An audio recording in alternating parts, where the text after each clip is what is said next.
The big room fell silent as John Miller walked to the center. Everyone watched him. The aliens sat in tall chairs around the round table. They all looked different. Some had many eyes. Some had scales. Some looked almost human. But not quite. John took a deep breath. He had been Earth's voice for 10 years in this place. The Galactic Council, they called it. A place where all the space people came together to talk and make rules. But today was different. "The people of Earth have heard your demands," John said. His voice was calm but strong. "You want us to stop building ships. You want us to leave our new homes on other planets. You want us to share all our ideas with you, but you won't share yours with us." The alien with 6 arms, Zex, made a clicking sound. "Humans move too fast. You build too much. You ask too many questions.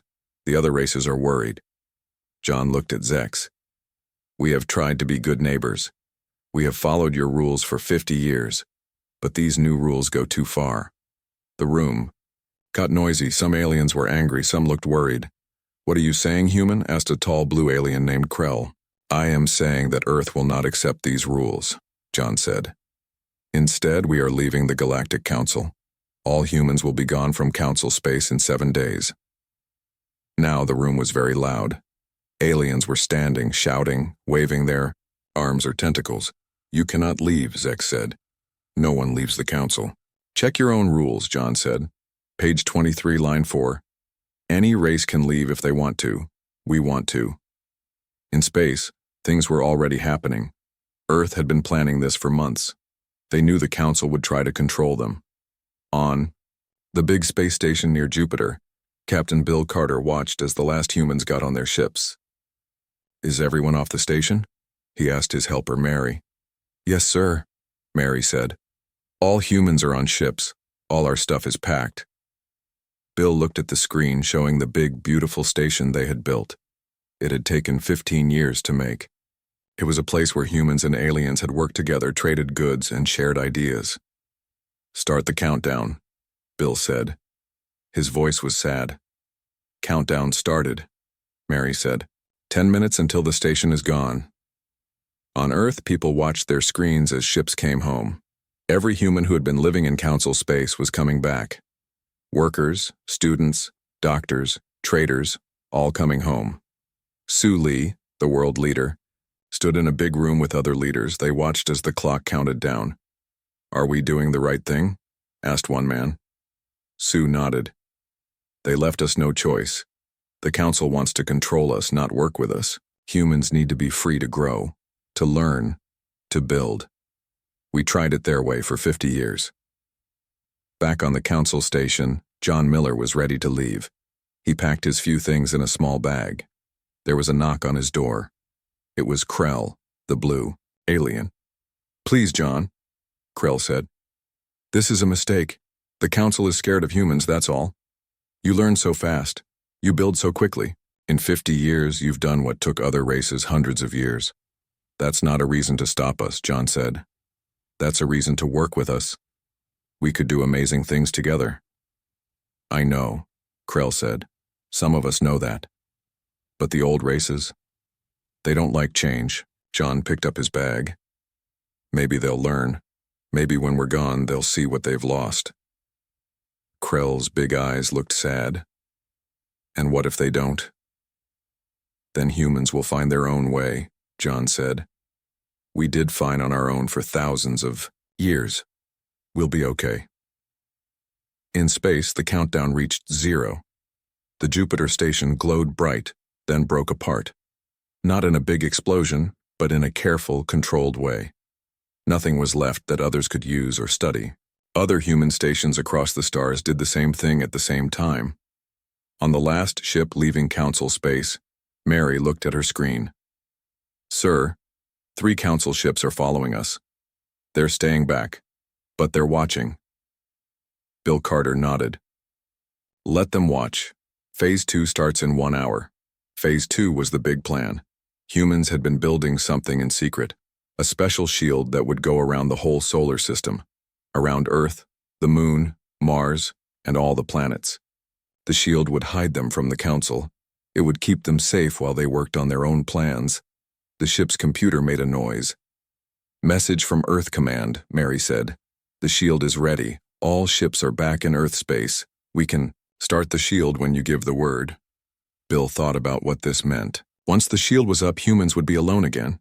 No more trading with aliens, no more learning from them. But also no one telling them what they could and couldn't do. "Start the shield," he said. On Earth, Sue Lee got the message that the shield was starting. She walked to a window and looked up at the sky. "Good luck to us all," she said quietly. In the council room, the aliens were still arguing when an aide ran in. "Something is happening in the Earth system," the aide said. "Our sensors show a strange energy reading. It's like they're disappearing." Zex and the other council members rushed to see the screens. They watched as the readings from Earth got weaker and then stopped completely. Earth was gone. Not destroyed, just gone. Like it had never been there. Krell looked at the empty screen. "They're not gone," he said. "They're hiding, and I think we're going to wish they hadn't left." In the darkness of space, the shield closed around Earth and its planets. Inside, humans began to plan their future, a future they would make for themselves, without the Council's rules. And outside, the races of the Galactic Council were about to learn just how much they had depended on the humans they had pushed away. 3 months passed since Earth disappeared behind its shield. The Galactic Council began to notice problems. Zex sat in her big chair at the council meeting. Her 6 arms moved in signs of worry. The room was not as neat as before. Some chairs were empty. Some screens were dark. "What is the report on trade?" Zex asked. A small green alien named Pock stood up. "Bad news, High Leader.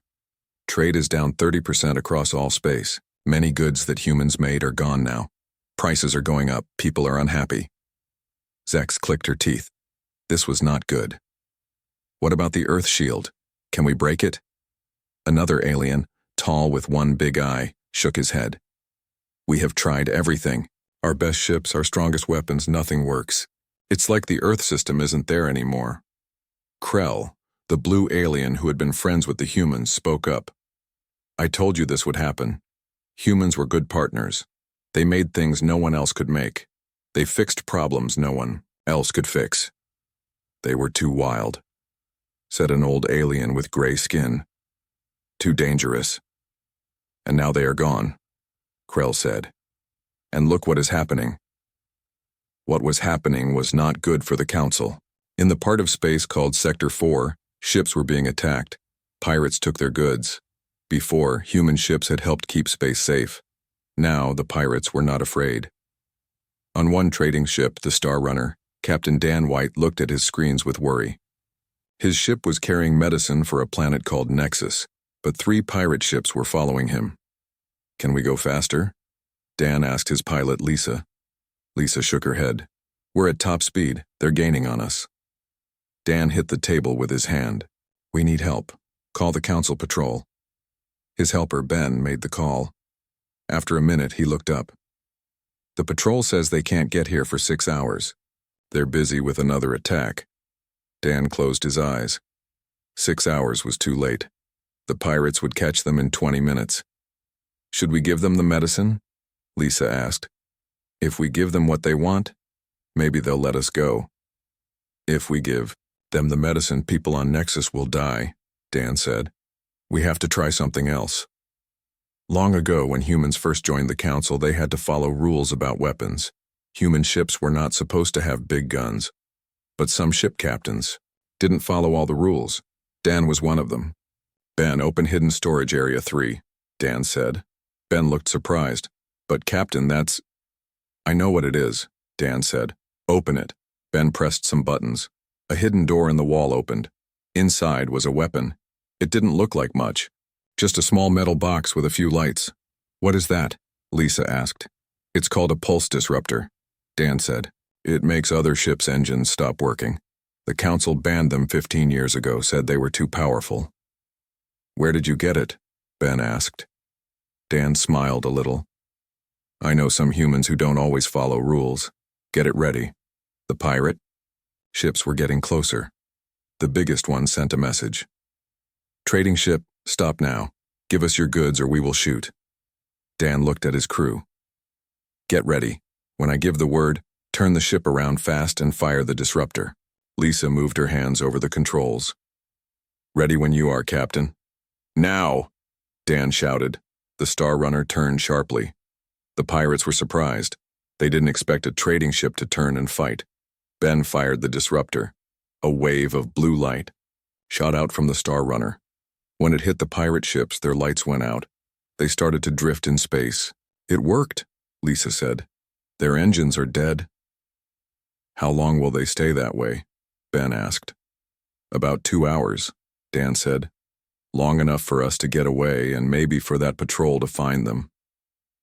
The Star Runner flew past the dead pirate ships and continued to Nexus with the medicine. Meanwhile, in another part of space, the Council was having more problems. A planet called Doros needed help. A big storm had damaged many cities. Before, humans would have sent aid ships with food and supplies. Now there was no help coming. On the Council station, Zex called a special meeting. We must face the truth, she said to the other leaders. Without humans, things are getting worse. Trade is down.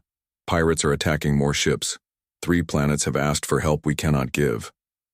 What can we do? Asked another council member. The humans are gone, they won't answer our calls. Krell stood up. I have an idea. The humans had friends among us. I was one. Maybe they would talk to me.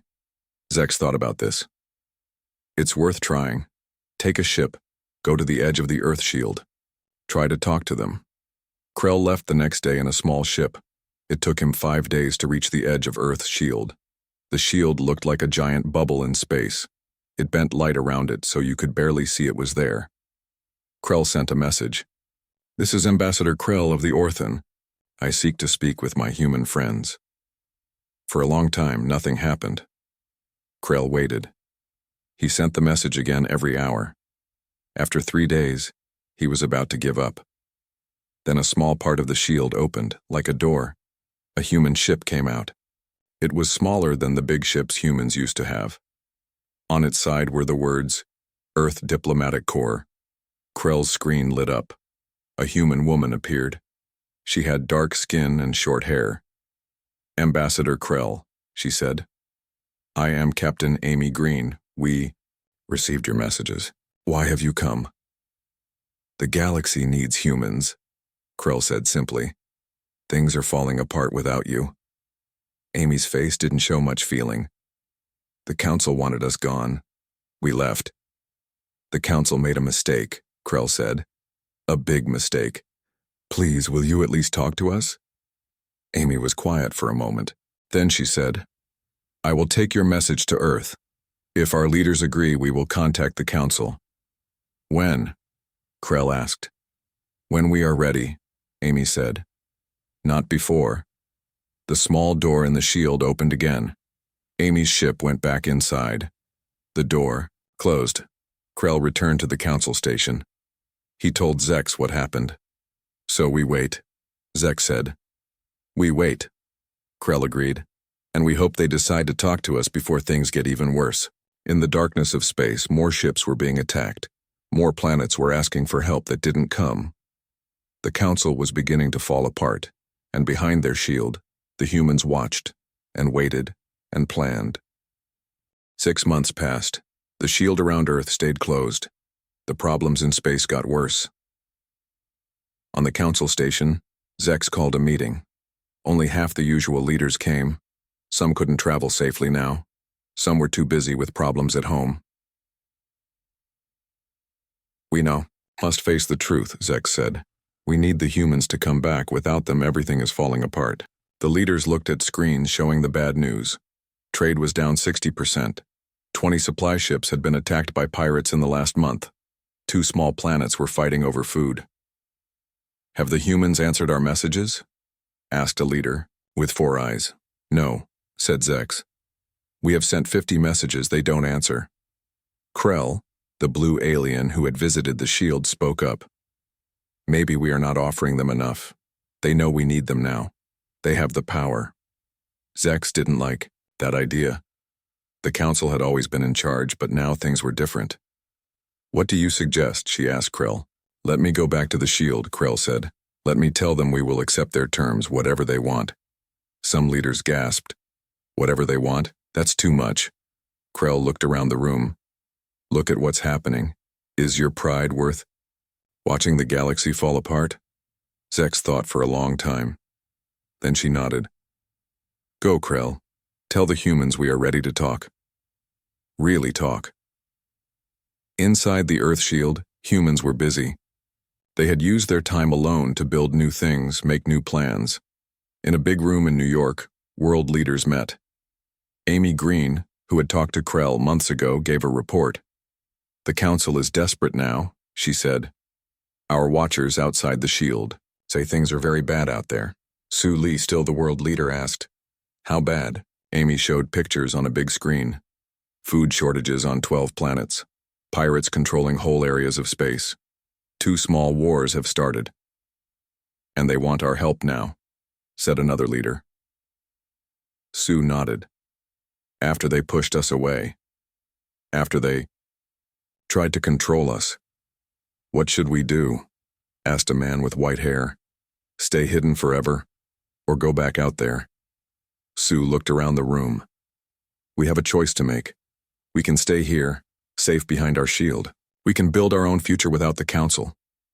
"Or?" asked Amy. "Or we can go back, help fix the mess. But this time we make the rules." The leaders talked for a long time. Some wanted to stay hidden, some wanted to help. In the end, they voted. "We will answer the council," Sue said. "We will listen to what they have to say." That same day, Krell reached the Earth shield again. He sent his message. "This is Ambassador Krell. I bring an urgent message from the council." This time, he didn't have to wait long. A small door opened in the shield. A bigger ship came out than last time. On Krell's screen, John Miller appeared. He had been Earth's ambassador to the council before everything changed. "Ambassador Krell," John said. "It's been a while." "Too long, my friend," Krell said. "I bring a message from the council. We need your help. The galaxy is falling apart without humans." John didn't look surprised. "And what is the council offering?" "Anything," Krell said. "We are ready to talk about any terms humans want." John was quiet for a moment. Then he said, "Earth has been watching. We know how bad things are. We've decided to talk." Krell felt hope for the first time in months. "When?" "1 week from today," John said. "We will open a bigger door in the shield. A council ship can come through, but only one ship. And only the leaders who really want to work with us." "I will tell them," Krell said. "Thank you, John." As Krell turned his ship to go back, John said one more thing. "Things will be different this time, Krell. Humans won't be junior partners anymore." Krell nodded. "I understand. See you in 1 week." On a planet far from Earth and the Council, something else was happening. A small human ship landed in a hidden place. The people who lived on this planet looked like big cats that walked on 2 legs. They had never joined the Council. A human named Jack stepped out of the ship. The cat people's leader, Morau, greeted him. "You come again, human friend," Morau said, in simple words. "You bring the things?" Jack nodded. He opened a box from his ship. Inside were medicines and small machines. "Everything you asked for, and I brought someone to show you how they work." Another human, a woman named Rita, came out of the ship. She carried more boxes. "These machines will help you clean your water," Rita explained. "The medicine will help with the sickness." Morau's ears moved with happiness. "Council never help. Us. Say we too primitive, but humans help." "We believe all people should choose their own path," Jack said. "The Council tried to make everyone the same. We think that's wrong." "When humans go back to space, you take us to meet Council?" Morau asked. Jack smiled. "Better than that. When humans go back, we'll make sure the Council listens to everyone, even those they called primitive before." In another part of space, a human science ship studied a strange light. Scientists had found something the Council had missed for thousands of years. "Are you sure about this?" asked the captain Fred, looking at the data. The head scientist Helen nodded. The scans are clear. This light is not natural. It's a message. A very old message. From who? We think it's from the ones who came before the council, Helen said. The real first space travelers. This was big news. The council had always said they were the first to travel in space thousands of years ago. They said humans were newcomers with much to learn. What does the message say? Fred asked. Helen smiled. We're still working on that. But one thing is clear. Whoever left it, they were a lot like humans, their math, their way of thinking. It's like they were our cousins. The council won't like that, Fred said. No, Helen agreed. They won't. Their whole system is built on being the oldest, the wisest. This changes everything. On the day the council ship was to come through the shield, Sue Lee stood with John Miller and other leaders. They watched as the shield opened a door just big enough for one ship. The council ship came through slowly. It was big and fancy with the council symbol on its side. Are we ready for this? John asked Sue. Sue nodded. We've had 6 months to prepare. We know what we want. The question is, are they ready for us? Inside the council ship, Zex looked at Earth through a window. The blue planet looked peaceful, but she knew humans had been busy behind their shield. What new things had they made? What new ideas did they have? For the first time in her long life, Zex felt afraid. The council had always led the galaxy. Now everything was about to change. We're ready to dock, said the ship's captain. Zex took a deep breath. Take us in, let's find out what the humans want. The council ship landed at the Earth spaceport. It was the first alien ship to visit Earth in over 6 months. Many people came to watch. Zex walked down from her ship with 5 other council leaders. They looked nervous.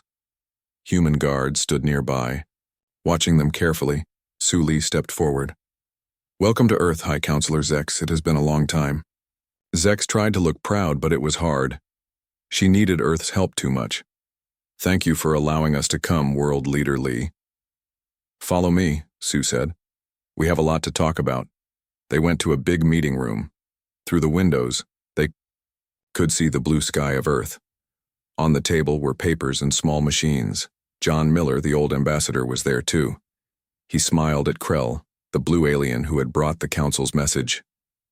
Let's not waste time, Sue said when everyone sat down. You need our help. We are willing to give it. But things must change. Zex nodded slowly. What do you want? Sue touched one of the small machines. A picture appeared in the air above the table. It showed the galaxy. First, humans will not follow council rules about how many ships we can have or what kind, Sue said. We will defend ourselves and our friends. Friends? Asked one council leader. What friends? John spoke up. While we've been behind our shield, we've been busy. We've met other people in space. People the council ignored or thought weren't important. He touched the machine. The picture changed to show cat-like aliens. This is Morau and his people. They needed medicine. We helped them. The picture changed again. Now it showed tall aliens, with 4 arms. This is the Jek. They had good ideas, but no one would trade with them. We did. Zex looked surprised. You've been outside council space? How? Sue smiled. The shield doesn't keep us in, High Counselor. It keeps you out. Our ships can pass through when we want. This was big news to the council. They had thought humans were just hiding. Second, Sue continued, humans will have 5 votes on the council, not 1. We have earned that right. 5 votes, said another council leader. That's too many.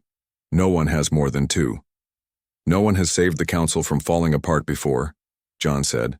5 votes, or we stay behind our shield. Zex looked at the other council leaders. They didn't like it, but they nodded. And third, Sue said, we want to talk about the first ones. The room got very quiet. The council leaders looked nervous. The first ones? Zex asked carefully. What about them? Helen, the scientist who had found the strange message in space, stepped forward. For 1,000 years, the Council has said they were the first people to travel in space, that the Thruln, the Zikari, and the Pels found the stars before anyone else. She touched the machine. Now the picture showed strange writing and math symbols. But that's not true, is it? There was someone before you, someone the Council doesn't talk about. Zex's face changed color. Those are just old stories. There's no proof. But there is, Helen said. We found their message. We found their old ships. And the funny thing is, they thought a lot like humans do.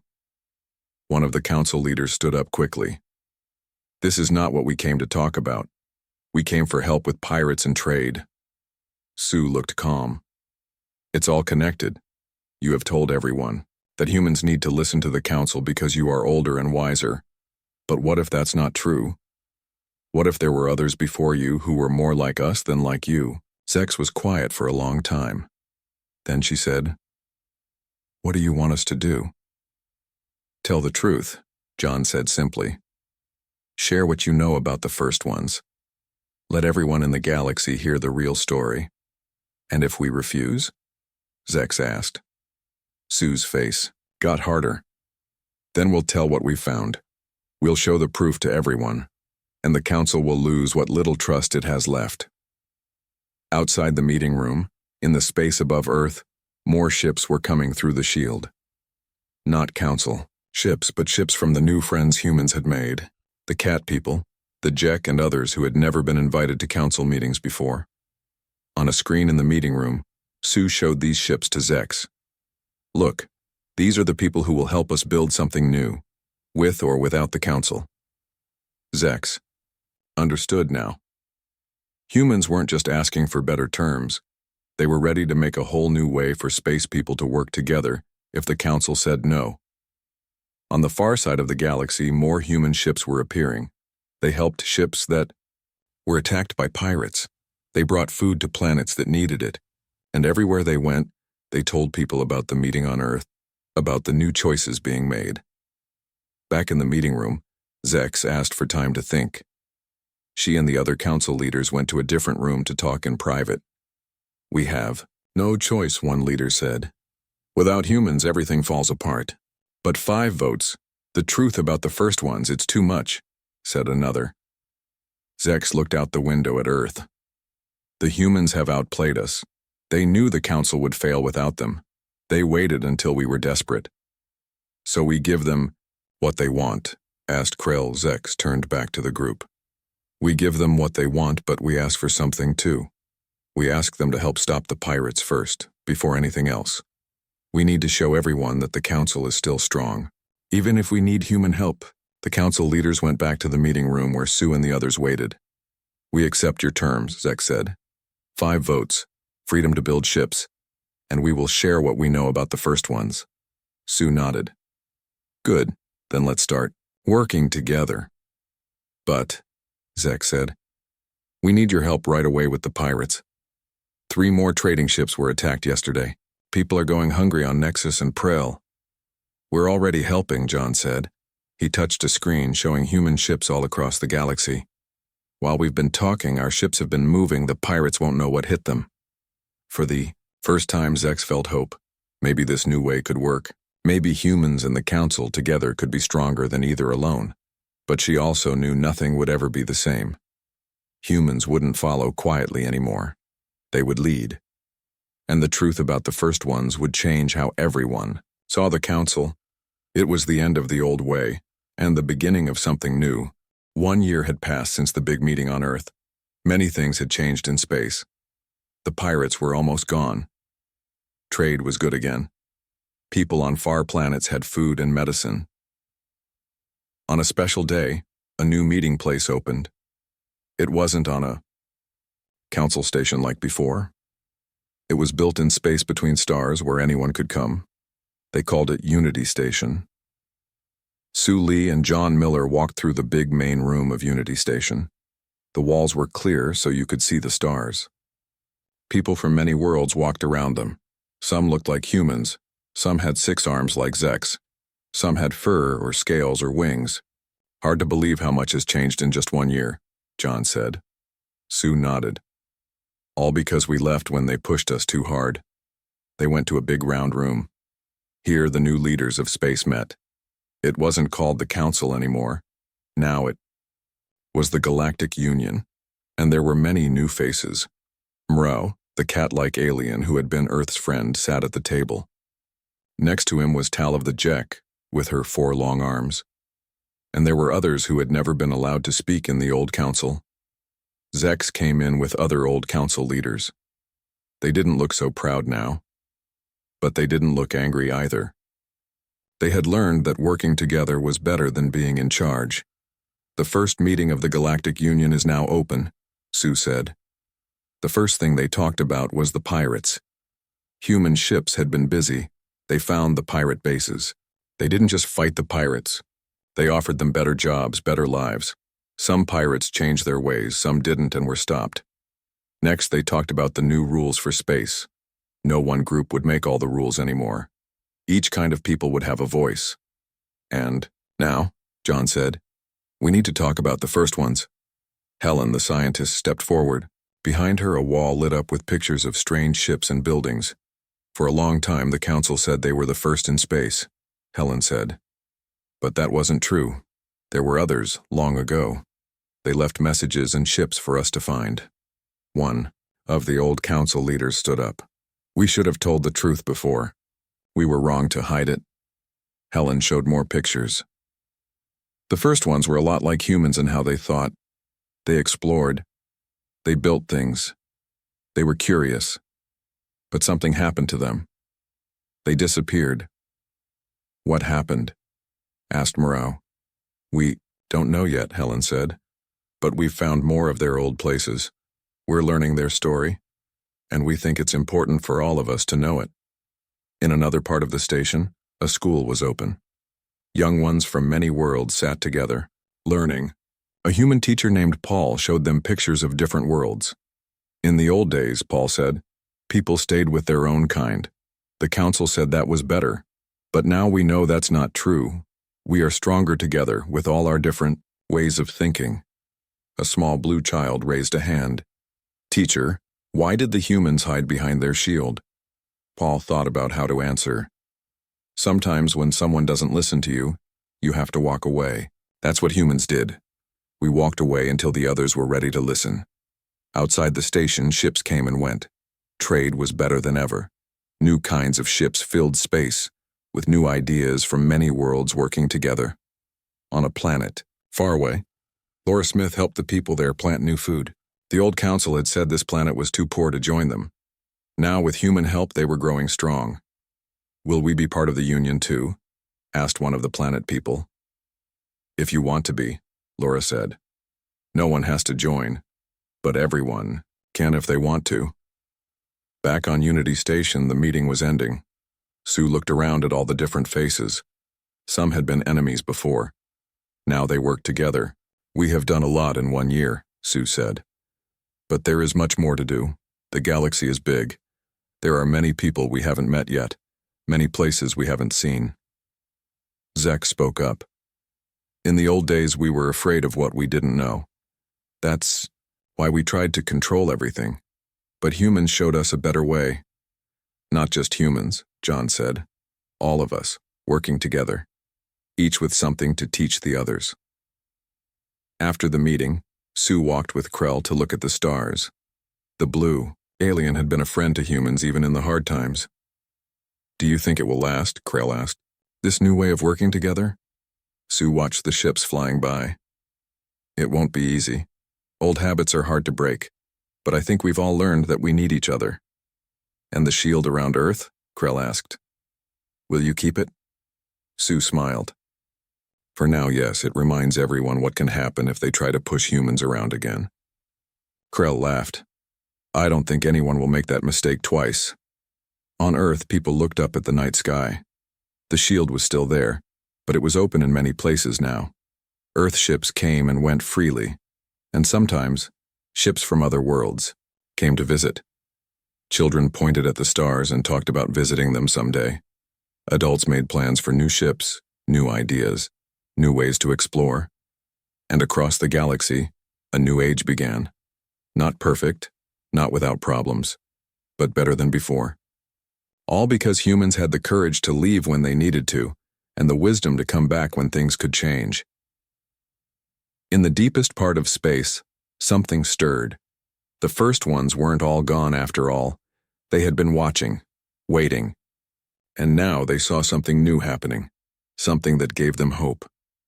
Perhaps it was time for them to return as well.